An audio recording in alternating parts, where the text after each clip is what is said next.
जय हिंद दोस्तों, नमस्कार। एक बार फिर से आप सभी का स्वागत है आज की इस क्लास में। दोस्तों, आज की ये तीसरी क्लास है। हमने आपसे बोला था कि हम आपको 20 क्लासें कराएंगे, ठीक है।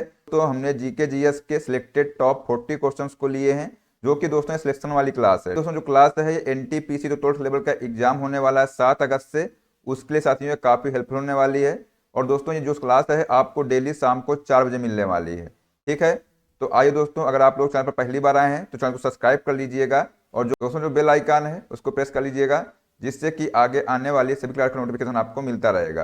तो आइए दोस्तों, एक बच्चे ने कमेंट किया था कि सर इसकी पीडीएफ कहाँ मिलेगी। तो दोस्तों, जो डिस्क्रिप्शन बॉक्स में टेलीग्राम पर लिंक दिया हुआ है तो उसको आप लोग ज्वाइन कर लीजिएगा।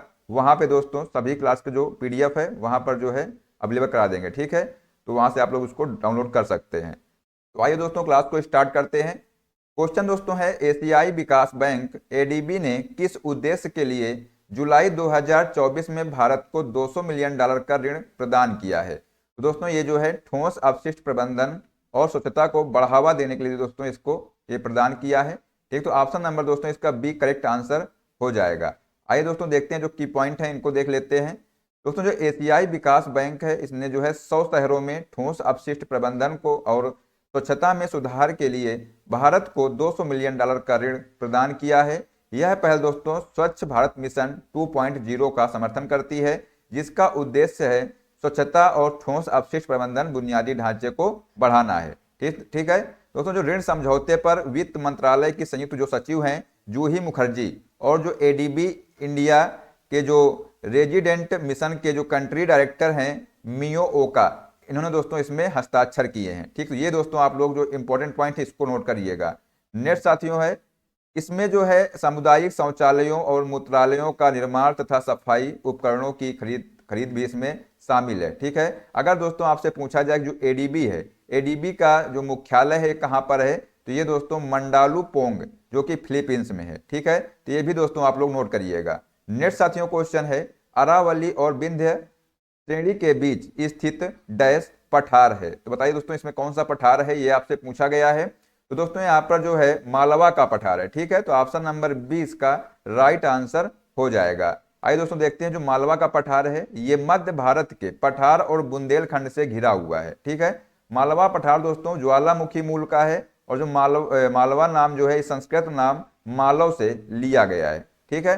नेक्स्ट साथियों क्वेश्चन है कि आयुष मंत्री प्रताप राव जाधव द्वारा घोषित 9वें आयुर्वेद दिवस का जो विषय है ये क्या है। तो दोस्तों इसका जो विषय है ये है वैश्विक स्वास्थ्य के लिए आयुर्वेद नवाचार। ऑप्शन नंबर बी दोस्तों इसका राइट आंसर हो जाएगा। यहाँ पर दोस्तों जो इंपॉर्टेंट पॉइंट है इनको देख लीजिएगा। जो आयुर्वेद दिवस है ये कब मनाया जाता है, तो ये 29 अक्टूबर 2024 को मनाया गया है, ठीक है। जो कि दोस्तों धन्वंतरी जयंती, जिसे धनतेरस भी कहा जाता है, के साथ ये मेल खाता है। दोस्तों, जो आयुर्वेद दिवस है ये 2016 से जो है सालाना मनाया जाता है, जो समग्र स्वास्थ्य सेवा के एक महत्वपूर्ण हिस्से के रूप में भारत की जो पारंपरिक चिकित्सा प्रणाली को ये बढ़ावा देता है, ठीक है। तो इसमें दोस्तों आप लोग ये दो पॉइंट नोट करिएगा कि जो आयुर्वेद दिवस है ये कब मनाया जाता है, तो 29 अक्टूबर 2024 को मनाया जाता है। और दोस्तों ये जो है कब से मनाया जाता है, तो 2016 से ये लगातार मनाया जा रहा है, ठीक है। नेक्स्ट साथियों है, निम्नलिखित में से किसने 1878 के वर्नाकुलर प्रेस एक्ट को निरस्त किया है। तो ये दोस्तों इसका जो आंसर हो जाएगा लॉर्ड रिपन, ठीक है। तो ऑप्शन नंबर ए इसका राइट आंसर हो जाएगा। कौन सा, लॉर्ड रिपन दोस्तों, ठीक है। आइए दोस्तों देखते हैं दोस्तों जो की पॉइंट है, यहाँ पर देख लीजिएगा कि जो लॉर्ड रिपन है इनका जो कार्यकाल रहा है 1880 से दोस्तों ये 1884 तक रहा है, ठीक है। लॉर्ड रिपन ने दोस्तों 1878 के वर्नाकुलर प्रेस एक्ट को निरस्त कर दिया है। लॉर्ड रिपन ने दोस्तों प्रशासन के दौरान जो है पहला कारखाना अधिनियम वर्ष 1881 में पारित किया है। ये दोस्तों मोस्ट इंपॉर्टेंट है, ठीक है। इसको आप लोग नोट करिएगा कि जो भारत का जो पहला कारखाना जो अधिनियम था ये वर्ष 1881 में पारित किया गया है, ठीक है। अधिनियम के अनुसार दोस्तों 7 वर्ष से कम उम्र के बच्चों को कारखानों में काम पर नहीं लगाया जाना चाहिए, और बच्चों के लिए दोस्तों काम के घंटे कम कर दिए जाने चाहिए, ठीक है। लॉर्ड रिपन के कार्यकाल में स्थानीय स्वशासन प्रस्ताव पारित किया गया। ये भी दोस्तों आप लोग पॉइंट नोट करिएगा, ठीक है। नेक्स्ट साथियों है, लॉर्ड मेयो के तहत जो है शुरू हुआ था वित्तीय उदारीकरण, ठीक है। लॉर्ड रिपन द्वारा दोस्तों ये जारी रखा गया और लॉर्ड रिपन को 1880 में भारत का वायसराय नियुक्त किया गया। लॉर्ड रिपन ने सर विलियम हंटर की अध्यक्षता में एक शिक्षा आयुक्त दोस्तों नियुक्त किया। उन्होंने दोस्तों सिविल सेवाओं के लिए आयु की जो आवश्यकता को 18 वर्ष से बढ़ा करके कितनी कर दिया, 21 वर्ष कर दिया था। लेकिन जिसे जो है लॉर्ड लिटन ने जो है 1876 से 80 में जो शासन काल के दौरान जो है ये 21 वर्ष से घटा करके फिर से 18 वर्ष कर दिया है। ठीक है, तो ये दोस्तों पॉइंट भी आप लोग नोट करिएगा, ये भी दोस्तों पॉइंट इंपॉर्टेंट है। ठीक है, नेक्स्ट साथियों है लॉर्ड नॉर्थब्रुक के बारे में देखते हैं। ठीक है, ये क्या है, तो दोस्तों ये जो लॉर्ड नॉर्थब्रुक है ये 1872 के भारतीय ईसाई विवाह अधिनियम को मूल विवाह अधिनियम भी कहा जाता है। ठीक है, इनके द्वारा कहा गया था। ठीक है, लॉर्ड जो दोस्तों जो लॉर्ड लिटन है ये जो है वर्नाकुलर प्रेस एक्ट 1878 में वायसराय लॉर्ड लिटन द्वारा ये पारित किया गया था। ठीक है, लेकिन दोस्तों इसको समाप्त किसने किया, तो जो लॉर्ड रिपन दोस्तों है इन्होंने इसको समाप्त कर दिया है, ये आप लोग यहाँ पर याद रखिएगा। नेक्स्ट साथियों है इस अधिनियम ने मजिस्ट्रेट को क्षेत्रीय भाषा, मूल भाषा और जो स्थानीय भाषा के जो समाचार पत्रों से सुरक्षा राशि जमा करने की अनुमति दी और अगर उन्होंने ताज के खिलाफ कुछ भी प्रकाशित किया तो उनके प्रिंटिंग प्रेस को जब्त कर लिया जाएगा। ठीक है, हालांकि ये जो समान नियम अंग्रेजी भाषा के जो प्रिंटिंग प्रेस पर लागू नहीं होते थे। ठीक है दोस्तों, बात करते हैं लॉर्ड डफरिन की। ठीक है, तो जो लॉर्ड डफरिन है तो उन्होंने तीसरा आंग्ल बर्मी युद्ध 1885-86 में ये लड़ा गया। ठीक है, कांग्रेस का जो गठन दोस्तों है 1885 में उनके कार्यकाल के दौरान ही हुआ था। ठीक है, किसके कार्यकाल के दौरान, तो लॉर्ड डफरिन के कार्यकाल के दौरान दोस्तों कांग्रेस का गठन भी हुआ था। ठीक है, नेक्स्ट साथियों क्वेश्चन है कि निम्नलिखित में से कौन सी नदी मध्य प्रदेश और उत्तर प्रदेश के बीच की सीमा का निर्माण करती है, तो ये दोस्तों इसका जो आंसर हो जाएगा चंबल नदी। ठीक है, ऑप्शन नंबर दोस्तों बी इसका राइट आंसर हो जाएगा। आइए दोस्तों देखते हैं चंबल नदी के बारे में। दोस्तों जो चंबल नदी है इसकी जो लंबाई है 960 किलोमीटर है। नदी का स्रोत है मध्य प्रदेश के इंदौर जिले में महू से 15 किलोमीटर जो पश्चिम से दक्षिण पश्चिम में विंध्य चट्टानों के उत्तरी किनारों में सिंगार चौरी शिखर के पास है। ठीक है, तो ये दोस्तों आप लोग याद रखिएगा कि इसका जो स्रोत है ठीक है मध्य प्रदेश के इंदौर जिले में है। ठीक है, कहां पर, सिंगार चौरी शिखर पर। चंबल नदी का दोस्तों जो उद्गम स्थल है ये लगभग 843 मीटर की ऊंचाई पर स्थित है, तो ये भी आप लोग पॉइंट याद रखिएगा। दोस्तों बात करते हैं जामनी की। तो दोस्तों जो जामनी नदी है ये उत्तरी भारत से होकर बहती है और यह मदनपुर गांव के पास ललितपुर जिले में प्रवेश करती है और बेतवा नदी की यह प्रमुख सहायक नदी है। ठीक है, तो ये दोस्तों पॉइंट याद रखिएगा कि जो बेतवा नदी की प्रमुख सहायक नदी कौन सी है, जामनी है। ओरछा के पास यह दोस्तों बेतवा नदी से मिलती है। ठीक है, नेक्स्ट साथियों है बेतवा नदी। तो यहाँ दोस्तों देखते हैं जो बेतवा नदी है यमुना की सहायक नदी है, ये विंध्य श्रेणी से निकलती है। ठीक है, ये भी आप लोग याद रखिएगा। दोस्तों अगर बात करते हैं चंबल नदी की, तो यमुना नदी की मुख्य सहायक नदी है जो पश्चिमी मध्य प्रदेश में महू के दक्षिण में विंध्य रेंज से निकलती है। और दोस्तों नदी अपने जो उद्गम से दक्षिण पूर्व में राजस्थान राज्य में उत्तर की ओर बहती है। जो गंभीर नदी है ये मध्य प्रदेश में महू के निकट जानापाव से निकलती है। कहां से निकलती है, जानापाव से। ठीक है, नेक्स्ट साथियों क्वेश्चन है कि भारत में सबसे जो बड़ा मठ है तवांग मठ ये कहां पर स्थित है, तो ये दोस्तों स्थित है अरुणाचल प्रदेश में। ठीक है, तो ऑप्शन नंबर ए इसका राइट आंसर हो जाएगा। दोस्तों जो तवांग मठ है ये भारत का सबसे बड़ा मठ है और अरुणाचल प्रदेश में स्थित है। तिब्बत के लहासा में कोटाला पैलेस के बाद दोस्तों ये दुनिया का दूसरा सबसे बड़ा मठ है, ये भी दोस्तों आप लोग याद रखिएगा।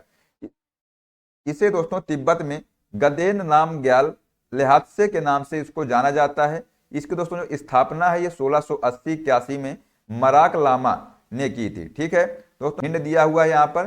दोस्तों जो तवांग अरुणाचल प्रदेश के एक जिले का नाम है। ठीक है, इसलिए दोस्तों इसका जो अंदाजा आसानी से लगाया जा सकता है। ठीक है, नेक्स्ट साथियों है रूमटेक मठ।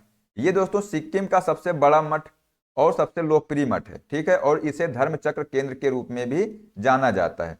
दोस्तों जो दस्किन मठ है और जो इसको जो है देस्किट गोम्पा या दिस्कित गोम्पा के नाम से भी इसको जाना जाता है। ठीक है, ये दोस्तों जो है लद्दाख की नुब्रा घाटी में सबसे पुराना और सबसे बड़ा बौद्ध मठ, इसको गोप्पा कहते हैं। ठीक है, तो ये दोस्तों ये यहाँ पर स्थित है। ठीक है, तो ये भी दोस्तों आप लोग जो है दोनों पॉइंट याद रखिएगा।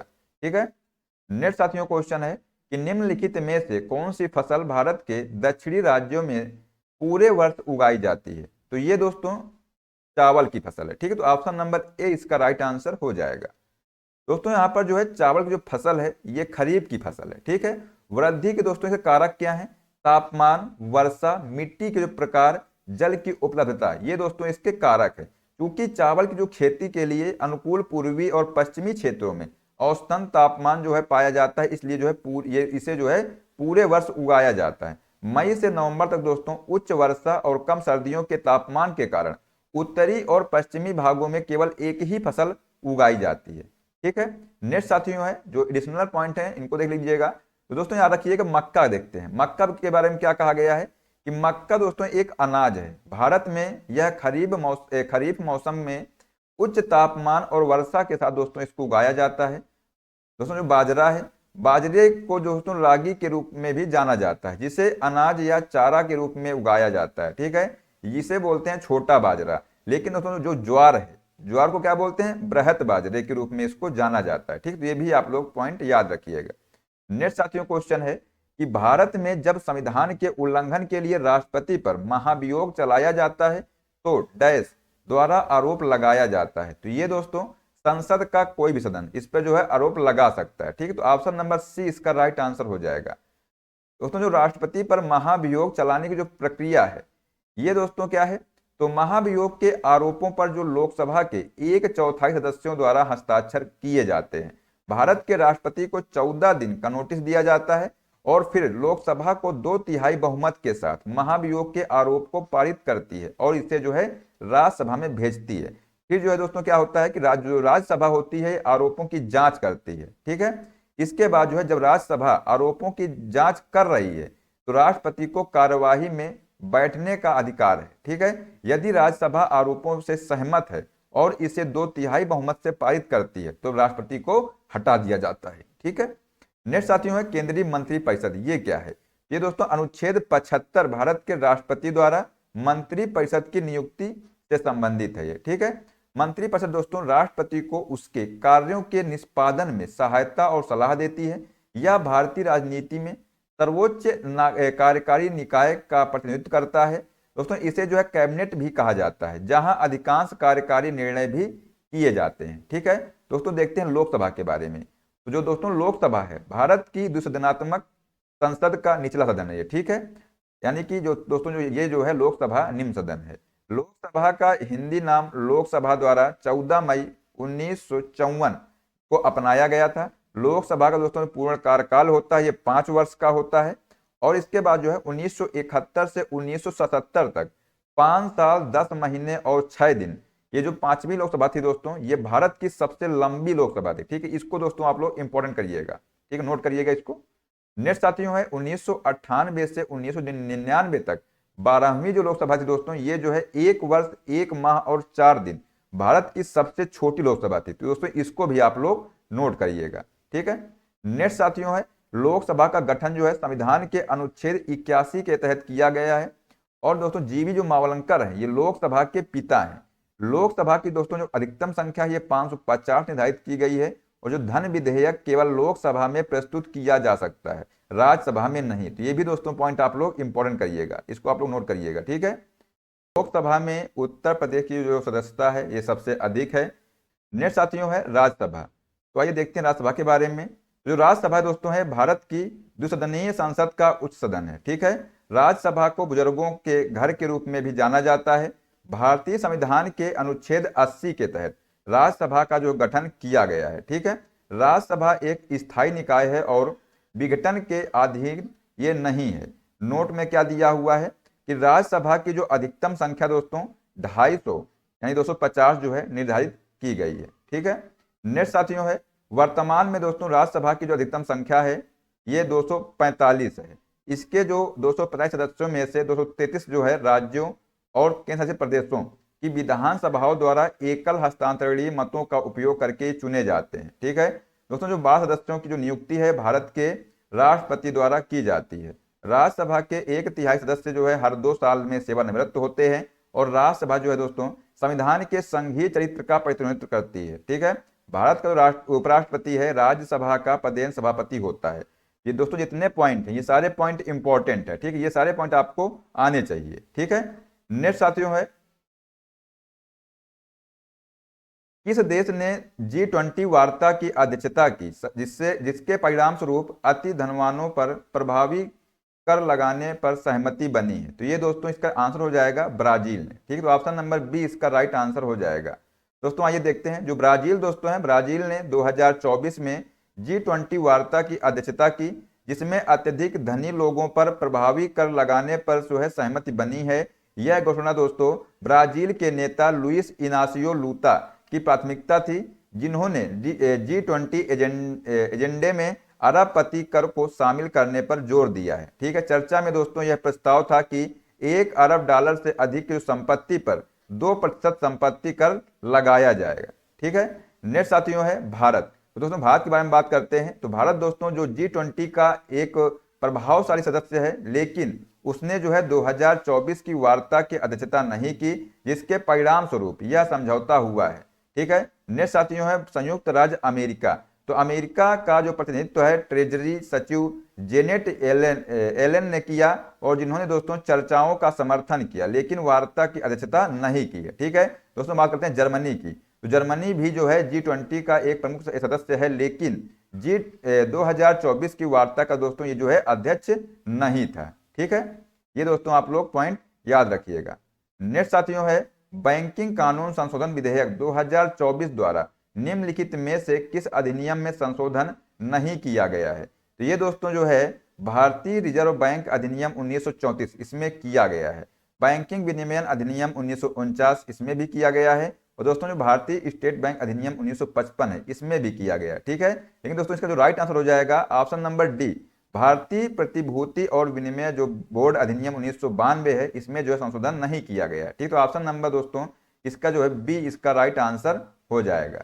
ठीक है, नेक्स्ट साथियों है जो बैंकिंग कानून है संशोधन विधेयक है, ये 2024 में लोकसभा और राज्यसभा दोनों द्वारा ये पारित कर दिया गया है। और दोस्तों ये जो है विधेयक भारतीय रिजर्व बैंक अधिनियम 1934, बैंकिंग विनियमन अधिनियम 1949 और भारतीय स्टेट बैंक अधिनियम 1955 सहित कई महत्वपूर्ण अधिनियमों में संशोधन करता है। इसमें दोस्तों प्रति बैंक खाते में नामांकित व्यक्तियों की संख्या है, इसको जो वर्तमान में 1 से बढ़ा करके 4 करने का जो है प्रस्ताव है। ठीक है, नेक्स्ट साथियों है विधेयक में जो निदेशक पद के लिए पर्याप्त हित को पुनः परिभाषित करने का भी प्रावधान है, जिसके तहत इसकी सीमा वर्तमान 5 लाख रुपए से बढ़ा करके 2 करोड़ रुपए कर दी गई है। यह बैंकों को दोस्तों लेखा परीक्षकों के पारिश्रमिक का निर्णय करने का अधिकार देता है, जिससे जो है उन्हें अधिक लचीलापन प्राप्त होता है। ठीक है, नेक्स्ट साथियों क्वेश्चन है कि निम्न में से कौन सा उपकरण उच्च तापमान को मापने के लिए उपयोग किया जाता है? ये दोस्तों जो है पायरोमीटर। ठीक, तो ऑप्शन नंबर डी इसका राइट आंसर हो जाएगा। दोस्तों आइए देखते हैं जो पायरोमीटर है, पायरोमीटर एक तरह का जो है रिमोट सेंसिंग थर्मामीटर है। ठीक है, यह जो है वस्तु के विकिरण को माप कर काम करते हैं, जिनका तापमान मापा जाता है। आधुनिक पायरोमीटर का जो उपयोग दोस्तों है ठंडी वस्तुओं को तापमान को मापने के लिए किया जाता है। पायरोमीटर दोस्तों इसका जो आविष्कार है जोसिया वेजवुड ने किया था। ठीक है, नेक्स्ट साथियों है फोटोमीटर। दोस्तों जो फोटोमीटर है एक यंत्र है जिसका उपयोग प्रकाश की तीव्रता को मापने के लिए किया जाता है। सोलरीमीटर दोस्तों जो है ये एक उपकरण है जिसका उपयोग सौर विकिरण को मापने के लिए किया जाता है। दोस्तों बात करते हैं पायरोमीटर की, तो ये दोस्तों एक उपकरण है जिसका उपयोग वायुमंडल में अवरक्त विकिरण स्पेक्ट्रम को मापने के लिए किया जाता है। ठीक है, ये दोस्तों तीनों जो यंत्र हैं इनको आप लोग याद रखिएगा। ठीक है, दोस्तों नेक्स्ट क्वेश्चन है कि किस देश में स्टॉर्म बोरिस के कारण गंभीर बाढ़, पेड़ों के गिरने और पुलों को नुकसान पहुंचा है, क्योंकि यह मध्य और पूर्वी यूरोप को प्रभावित कर रहा है? तो ये दोस्तों पूछा गया है किस देश में जो है ये ऐसा हुआ है। तो दोस्तों इसका जो आंसर हो जाएगा पोलैंड, रोमानिया और ऑस्ट्रिया। ये दोस्तों तीनों जो देश हैं यहाँ पर जो है स्टॉर्म जो बोरिस के कारण जो है गंभीर बाढ़ और जो पेड़ों के गिरने और जो पुलों का नुकसान पहुंचा है। ठीक है, तो इसका दोस्तों राइट आंसर हो जाएगा ऑप्शन नंबर डी। उपरोक्त सभी दोस्तों इसका करेक्ट आंसर हो जाएगा। आइए दोस्तों देखते हैं जो की पॉइंट है। तूफान जो बोरिस दोस्तों है इसने क्या किया है कि मध्य और पूर्वी यूरोप में कई देशों में, जिनमें से पोलैंड, रोमानिया, ऑस्ट्रिया, चेक गणराज्य और जो हंगरी शामिल हैं। ठीक है, इसमें दोस्तों गंभीर बाढ़ का कारण बना है, क्योंकि इसने केवल एक दिन में 1 महीने की बारिश और तेज हवाएं ला दी हैं। दोस्तों इसके जो मुद्दे हैं क्या है, तो बारिश और नुकसान दोस्तों इसमें जो है क्या हुआ है, तो तूफान के कारण दोस्तों कस्बों और गांवों में दोस्तों क्या हुआ है कि जल भराव, पेड़ गिरने और जो बुनियादी ढांचे को नुकसान हुआ है, जिसमें पुल भी शामिल है। ठीक है, अतः दोस्तों क्या हुआ, कम से कम दोस्तों इसमें 8 लोगों की मौत हो गई है, जबकि जो कई अन्य जो हैं लापता हैं। दोस्तों नेक्स्ट क्वेश्चन है कि दाचिगाम राष्ट्रीय उद्यान निम्नलिखित में से किसके साथ जुड़ा हुआ है, तो इसका दोस्तों जो आंसर होगा हंगुल, या जो कश्मीरी हिरण है दोस्तों, इसके साथ ये जुड़ा हुआ है। ठीक, तो ऑप्शन नंबर दोस्तों इसका डी राइट आंसर हो जाएगा। दोस्तों आइए देखते हैं इसमें क्या दिया है की पॉइंट। तो यहाँ पर दोस्तों जो है दाचिगम राष्ट्रीय उद्यान श्रीनगर में 22 किलोमीटर दूर स्थित है। इसका दोस्तों जो अर्थ है 10 गांव, इसका अर्थ है। ठीक है, यह दोस्तों हंगुल के संरक्षण के लिए स्थापित किया गया है और इसकी जो आबादी है चिंताजनक दर से घट रही है। हंगुल दोस्तों जो है जम्मू का जो राज्य पशु है, ये दोस्तों आप लोग नोट करिएगा। ठीक है, कि अगर आपसे पूछा जाए कि जम्मू का राज्य पशु क्या है, तो हंगुल दोस्तों है। ठीक है, और लाल हिरण के जीवित रहने की एकमात्र ये प्रजाति है। हंगुल की संरक्षण स्थिति जो है गंभीर रूप से संकटग्रस्त है। ठीक है, नेक्स्ट साथियों है जम्मू कश्मीर के जो अन्य राष्ट्रीय उद्यान है, इनको भी आप लोग को याद रखना है। यहाँ पर दोस्तों जो दाचिगम राष्ट्रीय उद्यान है,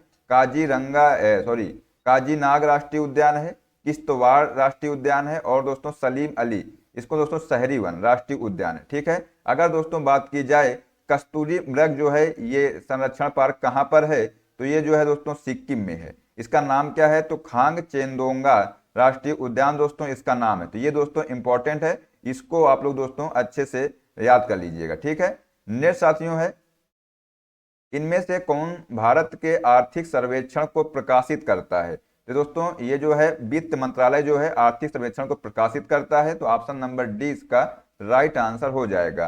दोस्तों अगर बात करते हैं राष्ट्रीय विकास परिषद की, तो यह भारत के विकास के मामलों पर निर्णय लेने और विचार विमर्श हेतु सर्वोच्च निकाय है। इसकी जो अध्यक्षता है दोस्तों ये प्रधानमंत्री द्वारा की जाती है।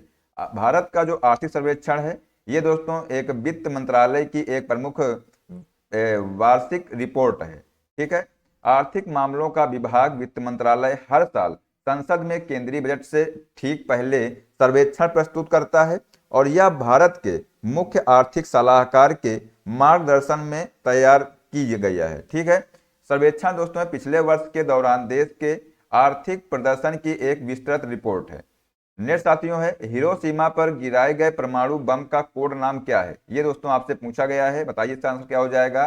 दोस्तों जो हिरोशिमा पर जो गिराया गया परमाणु बम है इसका कोड नेम जो है लिटिल बॉय है, यानी कि ऑप्शन नंबर ए इसका राइट आंसर हो जाएगा। ठीक है दोस्तों, जो 6 अगस्त 1945 को द्वितीय विश्व युद्ध के दौरान संयुक्त राज्य अमेरिका ने जापान के जो हिरोशिमा शहर है इस पर जो है एक परमाणु बम गिराया था, जिसका दोस्तों नाम था लिटिल बॉय के रूप में इसको जाना जाता है। यह दोस्तों एक यूरेनियम बंदूक प्रकार का बम था जिसमें लगभग 13 किलो टन बल के साथ विस्फोट किया गया था। हिरोशिमा की दोस्तों बमबारी, जिसका कोड नाम ऑपरेशन सेंटर बोर्ड था, को जो है कर्टिस लेमे ने 4 अगस्त 1945 को मंजूरी दी थी। ठीक है दोस्तों, ये जो विमान था B-29 दोस्तों विमान द्वारा लिटिल बॉय को ले जाया गया था, ये भी दोस्तों आप लोग ध्यान रखिएगा। नेक्स्ट साथियों है अमेरिका द्वारा जो हिरोशिमा पर जो परमाणु बम गिराए जाने के बाद 3 दिन बाद दोस्तों क्या हुआ कि 9 अगस्त 1945 को जो है नागासाकी पर भी दूसरा परमाणु बम गिराया गया था, जिसका दोस्तों 21 किलो टन प्लूटोनियम उपकरण, जिसे जो है फैट मैन के रूप में इसको जाना जाता है। ठीक है, B-29 दोस्तों बॉक्सकार के जो पायलट मेजर चार्ल्स स्वीनी को फैट मैन ले जाने का कार्य सौंपा गया था। तो ये भी दोस्तों पॉइंट आप लोग नोट करिएगा। अगर आपसे पूछा जाए कि जो नागासाकी में जो बम गिराया गया था इसका नाम क्या था, तो दोस्तों याद रखिएगा इसका जो नाम था फैट मैन था। ठीक है, नेक्स्ट साथियों क्वेश्चन है कि हाल ही में लॉन्च किए गए सी बॉक्स पोर्टल का मुख्य उद्देश्य क्या है, तो ये दोस्तों जो है इसका उद्देश्य था कार्यस्थल पर यौन उत्पीड़न की शिकायतों को दर्ज करने और उनकी निगरानी के लिए एक केंद्रीकृत मंच प्रदान करना। ठीक है, तो ऑप्शन नंबर सी दोस्तों इसका राइट आंसर हो जाएगा। दोस्तों जो महिला और बाल विकास मंत्रालय ने कार्यस्थल पर जो है महिलाओं के यौन उत्पीड़न की शिकायतों को दर्ज करने और उनकी निगरानी के लिए एक केंद्रीकृत मंच नया सी बॉक्स पोर्टल लॉन्च किया है।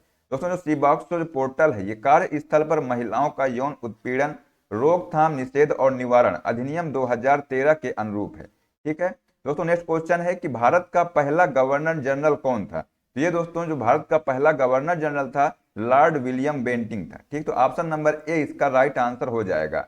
दोस्तों जो 1833 के चार्टर अधिनियम द्वारा बंगाल के गवर्नर जनरल को भारत के गवर्नर जनरल के रूप में फिर से नामित किया गया। दोस्तों इसको आप लोग टिक करिएगा, इंपॉर्टेंट सबसे पॉइंट है, इसको आप लोग नोट भी करिएगा। ठीक है, अगर आपसे पूछा जाए कि बंगाल के गवर्नर जनरल को भारत के गवर्नर जनरल के रूप में फिर से जो है नामित कब किया गया, तो ये दोस्तों 1833 का जो चार्टर एक्ट था इसके तहत दोस्तों ये जो है किया गया। इसने भारत के पहले governor general Lord William Bentinck को बनाया। लॉर्ड विलियम बेंटिंग को भारत में महत्वपूर्ण सामाजिक और शैक्षिक सुधारों के लिए श्रेय दिया जाता है। दोस्तों अगर आपसे बात की जाए, पूछा जाए कि सती प्रथा को समाप्त किसने किया था, तो ये दोस्तों लॉर्ड विलियम बेंटिंग ने समाप्त किया। ठीक है, कन्या भ्रूण हत्या और मानव बलिदान को भी इसमें जो है शामिल करना है। ठीक है, ये दोस्तों याद रखिएगा। नेक्स्ट साथियों है बंगाल के पहले गवर्नर जनरल, अगर आपसे पूछा जाए तो याद रखिएगा लॉर्ड वारेन हेस्टिंग। ये दोस्तों बंगाल के पहले गवर्नर जनरल है। ठीक है, तो इसको आप लोग नोट करिएगा, इंपॉर्टेंट साथियों है। नेक्स्ट साथियों है लॉर्ड डलहौजी। लॉर्ड जो डलहौजी दोस्तों है ये 1848 से 56 तक दोस्तों भारत के गवर्नर जनरल थे। उन्होंने दोस्तों व्यापकगत सिद्धांत की नीति तैयार की। ये भी दोस्तों इंपॉर्टेंट है, इसको भी आप लोग नोट करिएगा। ठीक है, अगर आपसे पूछा जाए कि जो व्यापकगत का सिद्धांत किसने दिया था, तो लॉर्ड डलहौजी ने दिया था। दोस्तों अगर बात की जाए भारत के पहले वायसराय की, तो ये दोस्तों कौन है, लॉर्ड कैनिंग है। दोस्तों ये जो तीनों पॉइंट आप लोगों को नोट करना है। ठीक, और सुबह शाम दोस्तों इनको खाना है। ठीक है, याद रखिएगा। नेक्स्ट साथियों क्वेश्चन है कि भारत के संविधान का जो अनुच्छेद डैश केंद्र शासित प्रदेशों के प्रशासन से संबंधित है, बताइए इसका राइट आंसर क्या हो जाएगा।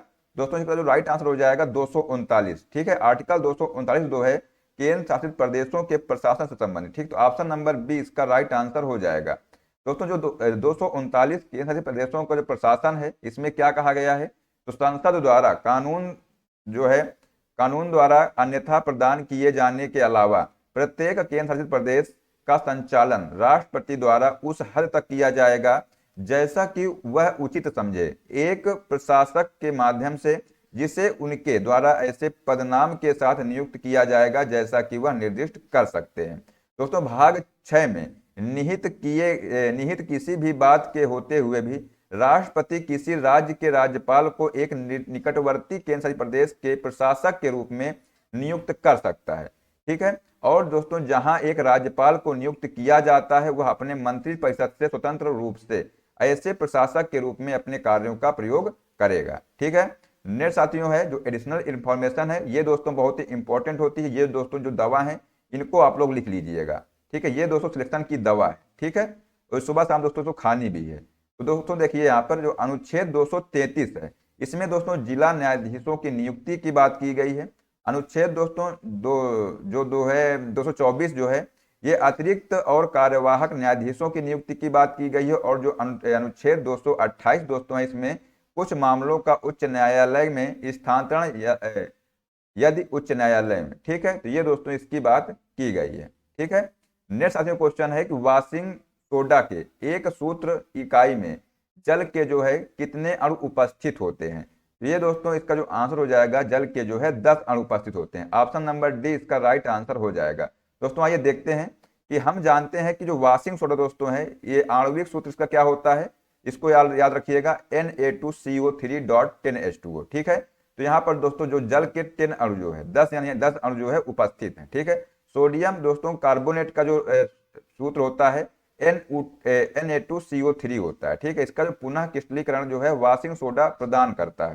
दोस्तों जो वाशिंग सोडा में एक जल क्रिस्टल के रूप में मौजूद होता है, ये भी दोस्तों आप लोग याद रखिएगा कि वाशिंग सोडा में जो जल है ये क्रिस्टल के रूप में मौजूद होता है। ठीक है, तो इसका जो आंसर दोस्तों हो जाएगा 10। ठीक है, नेक्स्ट साथियों क्वेश्चन है, यहाँ पर दोस्तों कुछ और पॉइंट है इनको भी ध्यान रखिएगा। दोस्तों जो दवा के नाम है इनको लिखिएगा जिप्सम।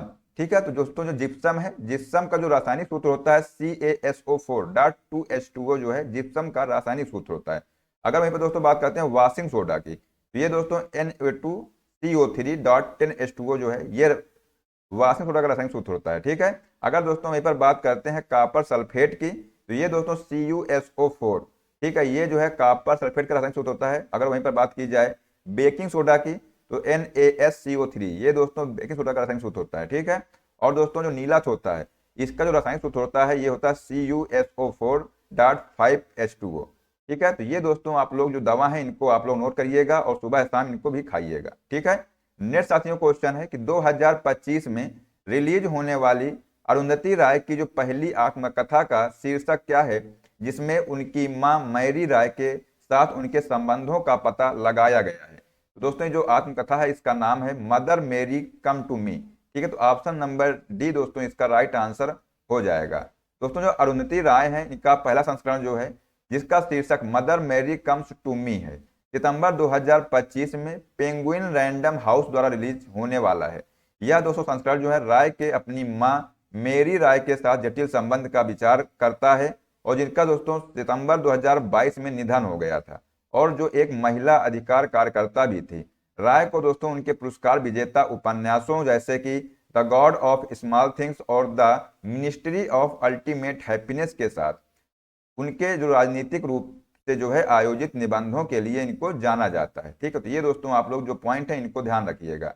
नेक्स्ट साथियों क्वेश्चन है कि निम्नलिखित में से कौन सा प्रोटोकॉल इंटरनेट पर फाइलों को एक नोड से दूसरे में जो है स्थानांतरित करने के लिए उपयोग किया जाता है। तो दोस्तों इसका जो आंसर हो जाएगा FTP, ठीक है। ये दोस्तों इसका राइट आंसर हो जाएगा ऑप्शन नंबर बी। अगर दोस्तों बात करते हैं कि जो एक प्रोटोकॉल कंप्यूटर जैसे कि इलेक्ट्रॉनिक उपकरणों के बीच डेटा संचारित करने के लिए नियमों का या जो प्रक्रियाओं का एक समूह है, ठीक है। दोस्तों जो पोस्ट ऑफिस प्रोटोकॉल यानी जो POP है, ये ईमेल सर्वर से ईमेल क्लाइंट को संदेश स्थानांतरित करने के लिए इंटरनेट पर आमतौर पर इस्तेमाल किया जाने वाला संदेश अनुरोध प्रोटोकॉल है, ठीक है। अगर दोस्तों इस पर बात करते हैं हाइपर टेक्स्ट ट्रांसफर प्रोटोकॉल यानी जो HTTP है, HTTP दोस्तों है जो इसका जो है हाइपर मीडिया दस्तावेजों को प्रसारित करने के लिए एक प्रोटोकॉल है जैसे कि HTML।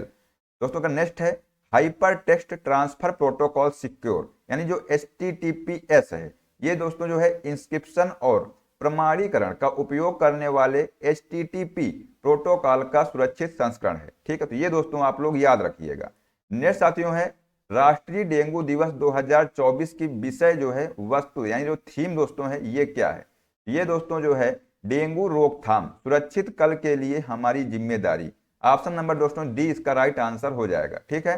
दोस्तों जो राष्ट्रीय डेंगू दिवस अगर आपसे पूछा जाए कब मनाया जाता है, तो राष्ट्रीय डेंगू दिवस दोस्तों 16 मई को मनाया जाता है। ये दोस्तों आप लोग नोट करिएगा, ठीक है। डेंगू दोस्तों बुखार जिसे आमतौर पर हड्डी तोड़ बुखार के नाम से भी जाना जाता है, डेंगू वायरस के कारण दोस्तों होने वाला फ्लू जैसा रोग है। यह दोस्तों जो है इसका जो वाहक है एंडीज मच्छर की स्वास्थ्य व्यक्ति को काटता है, ठीक है। डेंगू 4 वायरस के कारण दोस्तों होता है। कौन कौन से वायरस हैं? DENV1, DENV2, DENV3 और DENV4। ये दोस्तों ये 4 वायरसों के कारण ये होता है, ठीक है। नेक्स्ट साथियों क्वेश्चन है कि निम्नलिखित में से किसने आदि ब्रह्म समाज नामक संस्था की स्थापना की। तो दोस्तों इसका जो आंसर हो जाएगा देवेंद्र नाथ टैगोर, ठीक है। दोस्तों यहाँ पर कंफ्यूजन नहीं होइएगा।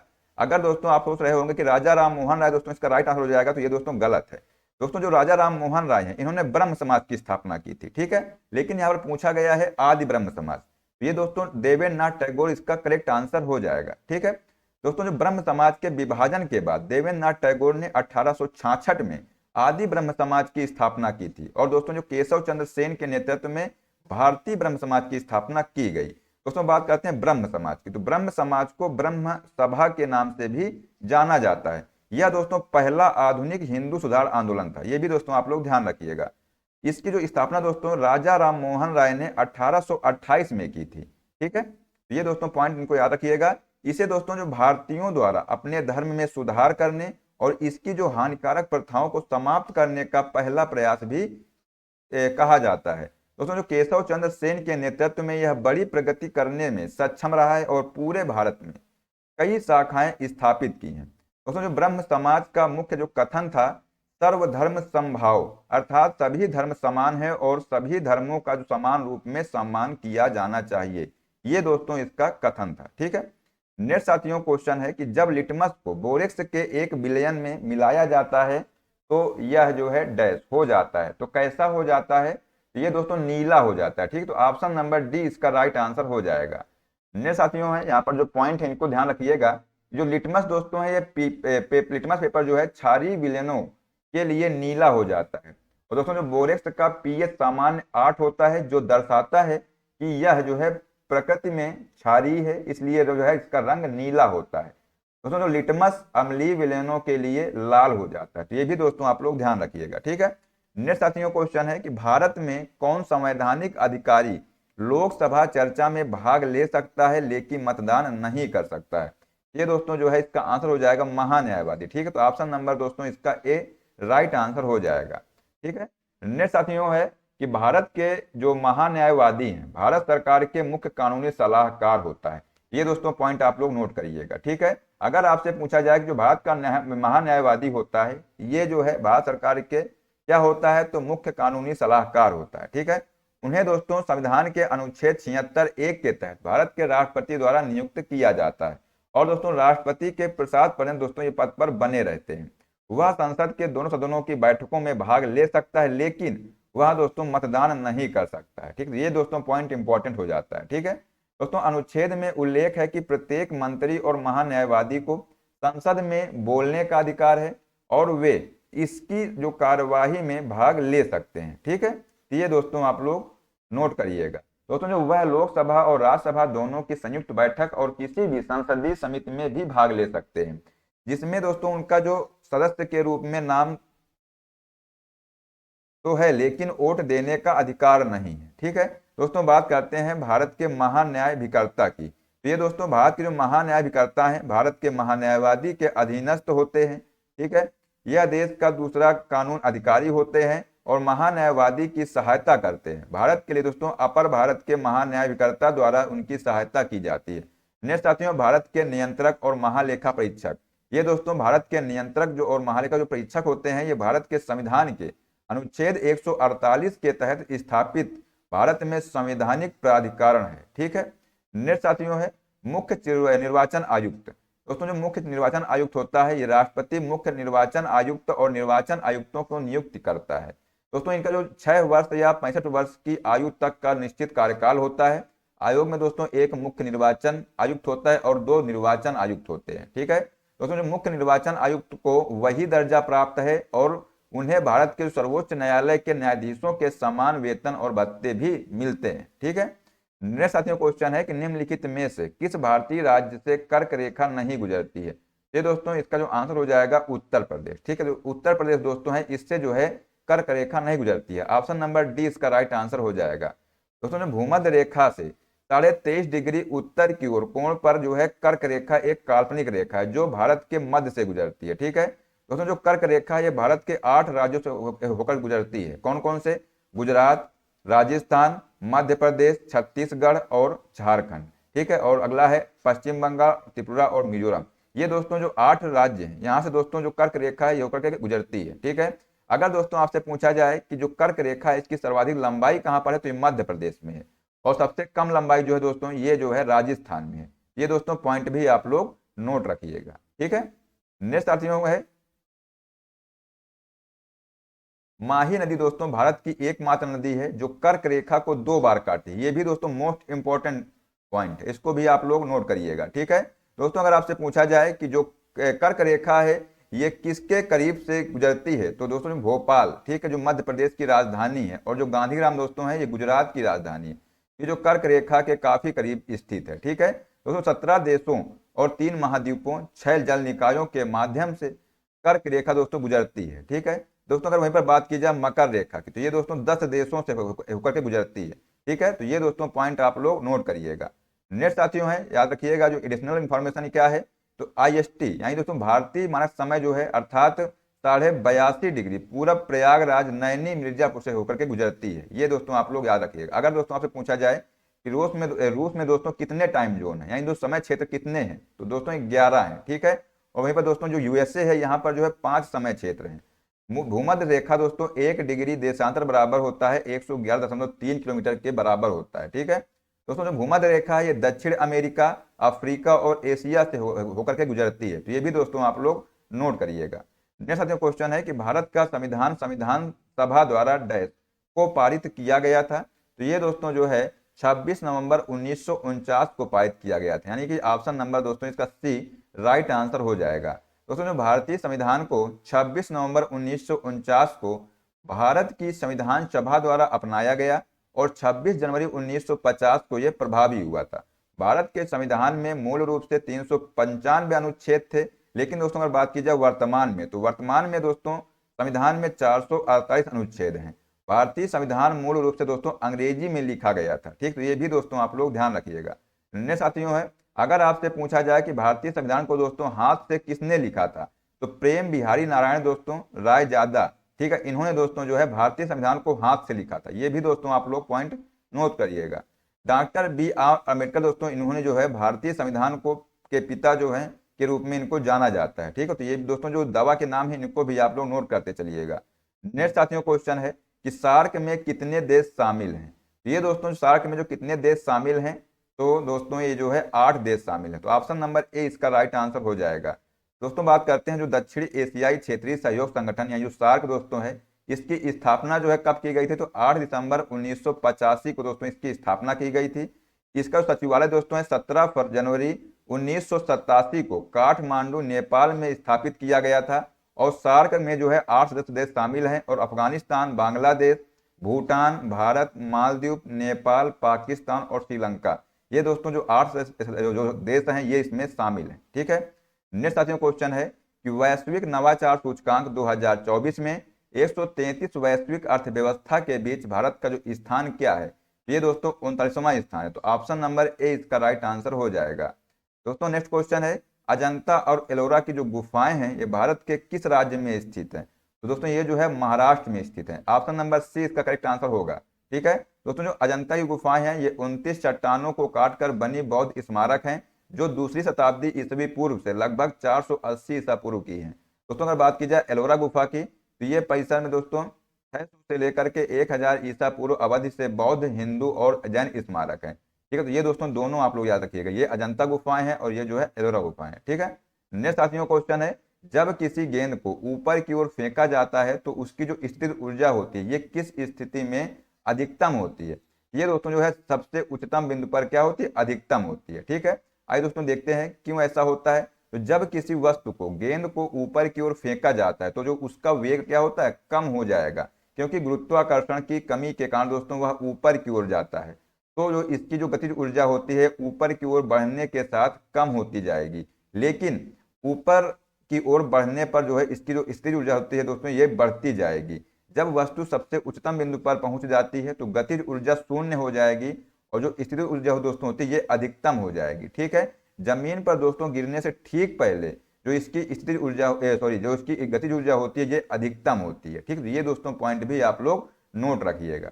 नेक्स्ट साथियों क्वेश्चन है कि निम्नलिखित में से किसे 42वें संविधान संशोधन अधिनियम द्वारा राज्य के नीति निर्देशक तत्वों की सूची में शामिल नहीं किया गया था। तो दोस्तों इसका जो आंसर हो जाएगा सहकारी समितियों के स्वैच्छिक गठन, स्वायत्त कामकाज, लोकतांत्रिक नियंत्रण और पेशेवर प्रबंधन को दोस्तों ये बढ़ावा देना, ये दोस्तों इसमें शामिल नहीं किया गया। ठीक, तो ऑप्शन नंबर सी दोस्तों इसका राइट आंसर हो जाएगा। दोस्तों बात करते हैं 1976 के जो 42वां संशोधन हुआ था, इसमें मूल सूची में 4 नए निर्देशक सिद्धांत जोड़े गए थे जिनकी जो राज्य को आवश्यकता है। पहला दोस्तों है बच्चों के स्वास्थ्य विकास के अवसरों को सुरक्षित करना, जो कि आर्टिकल 39 में है। ठीक है, समान न्याय को बढ़ावा देना और गरीबों को निःशुल्क कानूनी सहायता प्रदान करना, ये दोस्तों आर्टिकल 39A में है। और उद्योगों के प्रबंधन में श्रमिकों की भागीदारी सुनिश्चित करने के लिए कदम उठाना, ये दोस्तों आर्टिकल 43A में है। ठीक है, और दोस्तों नेक्स्ट है पर्यावरण की रक्षा और सुधार करना और वनों और वन्यजीवों की रक्षा करना, ये जो है आर्टिकल 48A में है। ठीक है, तो ये दोस्तों 4 जो है यहाँ पर जो 4 जो है ये सुधार किए गए थे। ठीक है, नेक्स्ट साथियों है 2011 में जो है 97वें संशोधन अधिनियम ने सहकारी समितियों के से जो है संबंधित एक नया निर्देशक सिद्धांत जोड़ा था। इसके लिए दोस्तों राज्य को सहकारी समितियों के स्वैच्छिक गठन, स्वायत्त कामकाज और जो लोकतांत्रिक नियंत्रण और पेशेवर है, ठीक है, प्रबंधन को दोस्तों बढ़ावा देने की जो आवश्यकता है ये आर्टिकल 43B में बताया गया है। ठीक है, तो नेक्स्ट क्वेश्चन है कि किस प्रसिद्ध व्यक्तित्व को IIT खड़गपुर द्वारा डायरेक्टर की मानद उपाधि से सम्मानित किया गया है। तो ये दोस्तों सुंदर पिचाई को जो है सम्मानित किया गया। तो ऑप्शन नंबर सी इसका राइट आंसर हो जाएगा। तो दोस्तों जो सुंदर पिचाई है ये अल्फाबेट इंक और उनकी सहायक कंपनी गूगल के सीईओ हैं। उन्हें जो आईआईटी खड़गपुर द्वारा डॉक्टर ऑफ साइंस की मानद उपाधि से सम्मानित किया गया है। यह पुरस्कार दोस्तों उन्हें डिजिटल परिवर्तन और किफायती प्रौद्योगिकी में योगदान के लिए दिया गया है। यह समारोह दोस्तों सैन फ्रांसिस्को में आयोजित हुआ है, जहां उनकी जो पत्नी अंजलि पिचई को भी विशिष्ट पूर्व छात्रा पुरस्कार से सम्मानित किया गया है। ठीक है। नेक्स्ट साथियों क्वेश्चन था कि निम्नलिखित में से कौन सी मिट्टी भीगने और सूखने पर फूलने और सिकुड़ने लगती है। ये दोस्तों जो मिट्टी है काली कपास मृदा। ठीक है, तो ऑप्शन नंबर दोस्तों ए इसका राइट आंसर हो जाएगा। दोस्तों बात करते हैं जलोढ़ मृदा की, तो ये दोस्तों जो है सिंधु गंगा ब्रह्मपुत्र नदियों द्वारा जमा की गई गाद के कारण बनती है। तटीय क्षेत्रों में दोस्तों कुछ जलोढ़ निरपेक्ष लहर क्रिया के कारण ये बनते हैं। ये दोस्तों सबसे अधिक उत्पादक कृषि भूमि प्रदान करके भारत की जो 40% से अधिक जो आबादी का समर्थन ये करती है। ठीक है। नेक्स्ट साथियों है पीट और दलदली मिट्टी। इसको दोस्तों भोग मृदा के नाम से भी जाना जाता है। यह मिट्टी उन क्षेत्रों से निकलती है जहां पर्याप्त जल निकासी संभव नहीं है। यह जो है कार्बनिक पदार्थ में समृद्ध और उनमें उच्च लवणता है। उसमें दोस्तों पोटास और फास्फेट की कमी होती है। ठीक है। दोस्तों अगर बात की जाए मरुस्थलीय मृदा की, तो यह मिट्टी हवा की क्रिया द्वारा निक्षेपित की जाती है और मुख्य रूप से शुष्क और अर्ध शुष्क क्षेत्रों जैसे राजस्थान, अरावली के पश्चिम, उत्तर गुजरात, सौराष्ट्र, कच्छ, हरियाणा के पश्चिम भागों और पंजाब के दक्षिण भाग में ये पाई जाती है। दोस्तों इसमें जो है नमी की मात्रा का अभाव होता है, ह्यूमस सामग्री कम है और नाइट्रोजन मूल रूप से कम है, लेकिन इसमें से कुछ जो नाइट्रेट के रूप में उपलब्ध है। ठीक है। नेक्स्ट साथियों क्वेश्चन है कि निम्नलिखित में से किसने कलकत्ता के फोर्ट विलियम कॉलेज की स्थापना की थी। तो ये दोस्तों इसका जो आंसर हो जाएगा लॉर्ड वेलेस्ली। ठीक है, तो ऑप्शन नंबर बी इसका राइट आंसर हो जाएगा। दोस्तों जो लॉर्ड वेलेस्ली के बारे में देखते हैं तो 1798 से 1895 तक दोस्तों इनका कार्यकाल रहा है। 1798 में दोस्तों सहायक संधि प्रणाली के लिए प्रसिद्ध दोस्तों है ये, और चौथा जो एंग्लो मैसूर युद्ध लड़ा गया जिसमें से टीपू सुल्तान की मृत्यु हो गई थी। दोस्तों उन्होंने प्रेस अधिनियम 1799 की सेंसर व्यवस्था लागू की और कलकत्ता में दोस्तों फोर्ट विलियम्स कॉलेज की स्थापना उनके द्वारा जो सिविल सेवकों को प्रशिक्षित करने के लिए दोस्तों ये की गई थी। ठीक है। दोस्तों वह जो है बंगाल टाइगर के नाम से भी प्रसिद्ध है। तो ये दोस्तों जितने भी पॉइंट हैं इनको नोट करिएगा। ठीक है, और दोस्तों ये जो है खाइएगा सुबह शाम। ठीक है। नेक्स्ट साथियों क्वेश्चन है मौलिक कर्तव्यों को किस वर्ष में जो है भारत के संविधान में जोड़ा गया था। तो ये दोस्तों 1976 में जोड़ा गया था। ऑप्शन नंबर डी इसका राइट आंसर हो जाएगा। दोस्तों जो नागरिकों के मौलिक कर्तव्यों को 42वें संविधान संशोधन अधिनियम 1976 द्वारा जो है संविधान में जोड़ा गया था। दोस्तों जो 42वें संविधान संशोधन अधिनियम 1976 में 10 मौलिक कर्तव्य शामिल थे और इस संशोधन ने जो है संविधान में एक नया भाग अर्थात भाग 4 का जोड़ा, और इस दोस्तों नए भाग में केवल एक ही अनुच्छेद है जो कि 51A है। ठीक है, जिसमें पहली बार नागरिकों के 10 मौलिक कर्तव्यों के लिए संहिता को निर्दिष्ट किया गया है। बाद में दोस्तों 2002 में 43वें संशोधन अधिनियम द्वारा दोस्तों एक और मौलिक कर्तव्य जोड़ा गया था।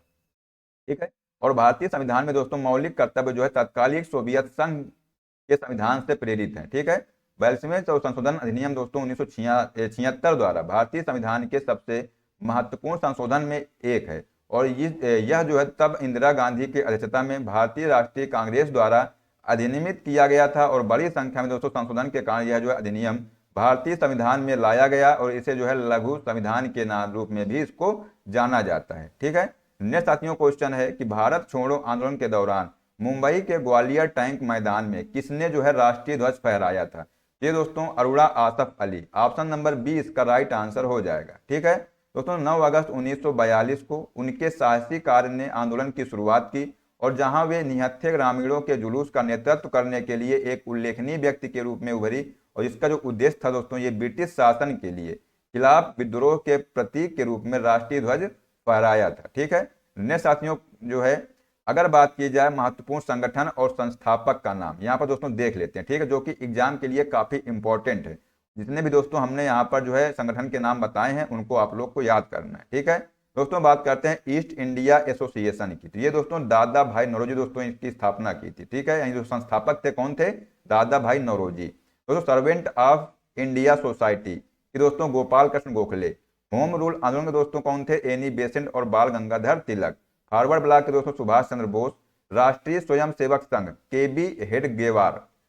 खुदाई खिदमतगार दोस्तों इसको परमेश्वर के सेवक दोस्तों के नाम से भी जाना जाता है, ये खान अब्दुल गफ्फार खान। भारतीय राष्ट्रीय कांग्रेस के दोस्तों एओ ह्यूम, और भारतीय कम्युनिस्ट पार्टी के दोस्तों जो कौन है, तो एम एन राय। ये दोस्तों जितने भी संगठन है इनको आप लोग याद रखिएगा, ठीक है। नेक्स्ट साथियों क्वेश्चन है कि गैर बैंकिंग वित्तीय कंपनियां सूक्ष्म वित्त संस्थान जो है आमतौर पर डैश द्वारा विनियमित होते हैं। तो ये दोस्तों जो है भारतीय रिजर्व बैंक के द्वारा जो है विनियमित होते हैं, ठीक है।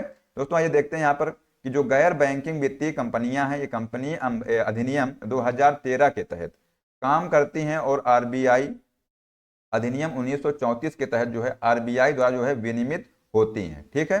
नेक्स्ट साथियों, स्टेट बैंक ऑफ इंडिया की बात करते हैं, जिसे जो है पहले the imperial bank of India के नाम से जाना जाता था, ठीक है। 1 जुलाई 1955 को भारतीय स्टेट बैंक बन गया। यह दुनिया का 43वां सबसे बड़ा बैंक है, ठीक है।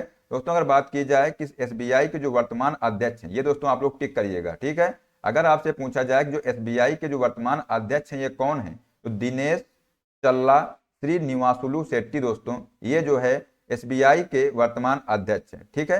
नेक्स्ट साथियों है राष्ट्रीय कृषि और ग्रामीण विकास बैंक, नाबार्ड इसको बोलते हैं, ठीक है। इसकी दोस्तों स्थापना कब हुई थी, तो 12 जुलाई 1982 को जो है राष्ट्रीय कृषि और ग्रामीण विकास बैंक अधिनियम 1981 को लागू करने के लिए थी, ठीक है।